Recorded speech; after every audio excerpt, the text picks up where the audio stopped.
Xbox Game Pass is the best gaming service for parents out there. Sure, it's nice to be able to let my kids have the ability to engage with games from my own childhood, like Super Mario World or Ghouls and Ghosts, but Nintendo Switch Online's games for kids just don't have the same amount of variety or rotating, expanding stock that Game Pass offers. From Paw Patrol World to Little Gator Game to Banjo-Kazooie, Xbox gives me better free games for kids than any other platform. Because interacting with video games is both a job and a hobby, my children have been exposed to games their entire life. The PS5 launched shortly after my son was born, which meant that Astro's Playroom was the second game he ever played himself. Of course, Dark Souls was the first, naturally. And Astro's was the first he ever completed without any adult help. Astro's Playroom was the absolute best game to get him familiar with how controllers work and the different ways they can be used, and it's proving to be much the same story with my youngest daughter 2 years later, but the PS5's game selection, despite how long it's been since launch now, is still rather bare. It's also expensive. There are more games for kids on Xbox than there are on PlayStation. Because of work and because it's a great deal, I subscribe to Xbox Game Pass, which means that I pay something around $16.99 a month to turn on my Xbox and imagine that I'm looking through a library of quote-unquote free games that I can download at any time. I know that they aren't actually free, that's what the $16.99 is for, but considering that's roughly the price of renting the same game for 3 weekends in a row back in 1997, and I'll be playing whatever I download from Game Pass for about the same amount of time over the next month, it's worth it to me. I'm aware that this is coming off like I've been paid by Microsoft or something, and I swear that's not the case. Although, Microsoft, if you're listening, I'll take a sponsorship deal, hit me up, I'll sell out.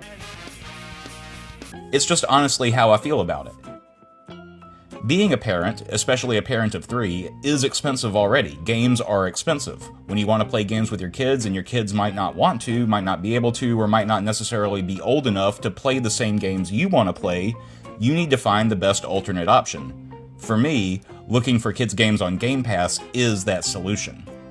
Just right now, I have Banjo-Kazooie, Little Gator Game, Minecraft, Psychonauts 2, Story of Seasons, Friends of Mineral Town, and Teenage Mutant Ninja Turtles Shredder's Revenge downloaded onto my Series S for the kids to play. There are even more on here just recently, like I said before, Paw Patrol World, Unpacking, SpongeBob, Battle for Bikini Bottom, New Super Lucky's Tale, and even the Bluey video game, which...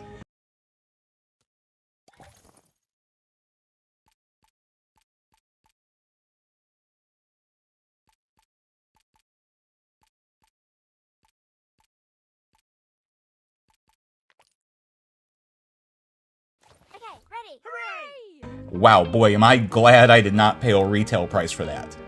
Now, there's a road bump here, which I had to learn over time. To kids, this feels like they have infinite games. It's a very different feeling than the ones that I had as a child, and one which gives them the mentality that all games can just simply be downloaded for free without any hassle. And that's not great. When something they want is coming out on a different console and I say, we're not going to spend any money on games right now, that's going to be confusing to them since it seems like in all other cases it was fine. Good ways to help with this is just kind of not downloading too many Game Pass games for kids at once, and another is discussing with them the logistics of how it all works in a straight, logical fashion. Directions and mileage will vary with children. My son definitely went through a can I have new games every day period that I didn't anticipate, but I should have. With that being said, and if used with proper parental caution in mind, Xbox Game Pass is the best deal for parents who want their children to have access to a wide variety of games for the lowest amount of money. Sure, PS Plus is fine, I guess, and NSO grabs your attention in a way that only nostalgia can, but the kids' games on Xbox just have more variety, especially as they grow older and want to start playing more modern titles.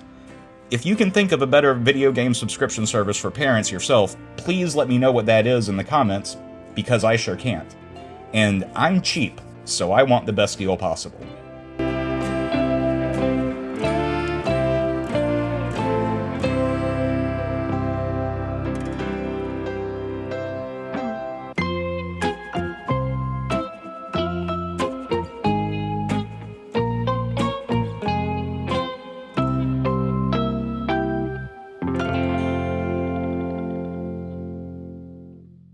If you like what you see here, consider subscribing or donating to our Patreon by going to the link in the description and on screen.